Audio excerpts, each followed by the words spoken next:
దేశవ్యాప్తంగా నారసింహస్వామి దేవాలయాలు చాలా ఉన్నాయి. కానీ వరాహం, నారసింహ అవతారాలు కలిసి ఉన్న విగ్రహం కేవలం సింహాచలంలో మాత్రమే ఉంది. ఈ స్వామిని దర్శించుకోవడం మహాభాగ్యంగా భావిస్తారు. అలాంటిది నిజరూప దర్శనం అంటే అంతకు మించిన అదృష్టం ఏముంటుంది? ఇప్పటి వరకు మన ఛానల్ ని సబ్స్క్రైబ్ చేయకపోతే ప్లీజ్ సబ్స్క్రైబ్ చేసుకోండి. అందరికీ నమస్కారం. వెల్కమ్ టు భక్తి ప్రచారం.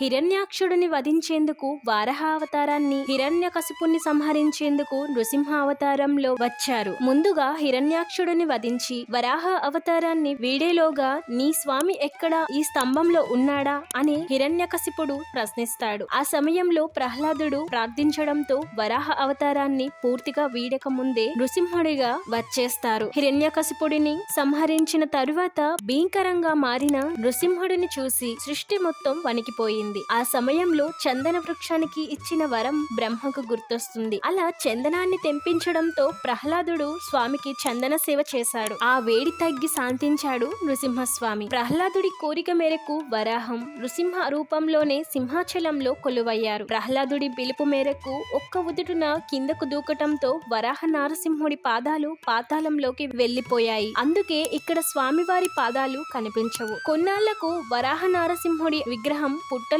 నిక్షిప్తమైపోయింది. ఆ తర్వాత కొంతకాలానికి పురూరవ చక్రవర్తి తన పుష్పక విమానంలో ఊర్వశితో కలిసి ప్రయాణిస్తుండగా సింహాచలం దగ్గరకు వచ్చేసరికి విమానం ఆగిపోయిందట. ఆ కొండలు మహిమ గురించి దివ్య దృష్టితో తెలుసుకున్న ఊర్వశి పురూరవుడికి వివరించిందట. ఆ రాత్రికి అక్కడే బస చేసిన చక్రవర్తి కలలో కనిపించిన స్వామివారు తాను మట్టి పుట్టలో ఉన్న విషయం చెప్పారట. అలా 12 అడుగుల పుట్టలోంచి బయటపడిన విగ్రహానికి 12 మనుగుల చందనాన్ని దశల వారీగా సమర్పిస్తారు. ఇది నిజ రూపం. వరాహ ముఖం, నరుడి శరీరం, తెల్లని జాలు, 2 చేతులు, పాతాళంలో పాదాలు. ఇది స్వామివారి నిజ రూపం. స్వామివారి అసలు రూపాన్ని చూసే అదృష్టం కేవలం అక్షయ తృతీయ రోజు మాత్రమే ఉంటుంది. ఈ కొన్ని గంటల్లో స్వామివారి దర్శనార్థం భక్తులు బారులు తీరుతారు. ప్రత్యేక పూజలు చేసిన తర్వాత మళ్లీ చందన లేపనం చేస్తారు. అప్పటి వరకు వరాహ నారసింహుడిగా కనిపించిన స్వామివారు చందన లేపనం తరువాత లింగ రూపంలో మారిపోతారు. అయితే చందన పూత కోసం గంధపు చెక్కలను తమిళనాడులోని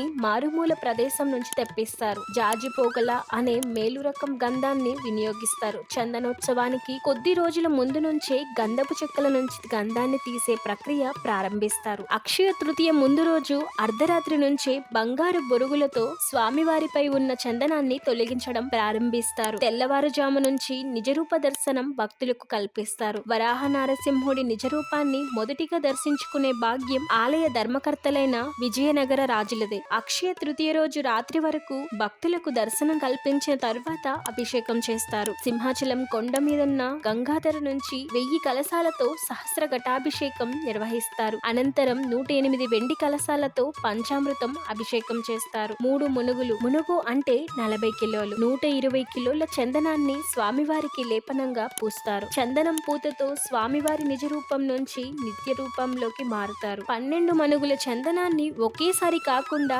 అక్షయ తృతీయతో పాటు జ్యేష్ఠ పౌర్ణమి, ఆషాఢ పౌర్ణమి తిథుల్లోనూ ఇలా 4 విడతలుగా మొత్తం 12 మనుగులు సమర్పిస్తారు. లోకాల నేలే స్వామి చల్లగా ఉంటే జగమంతా చల్లగా ఉంటుందని భక్తుల విశ్వాసం. ఈ ఏడాది 2025 ఏప్రిల్ 30వ తేదీ చందనోత్సవం జరగనుంది.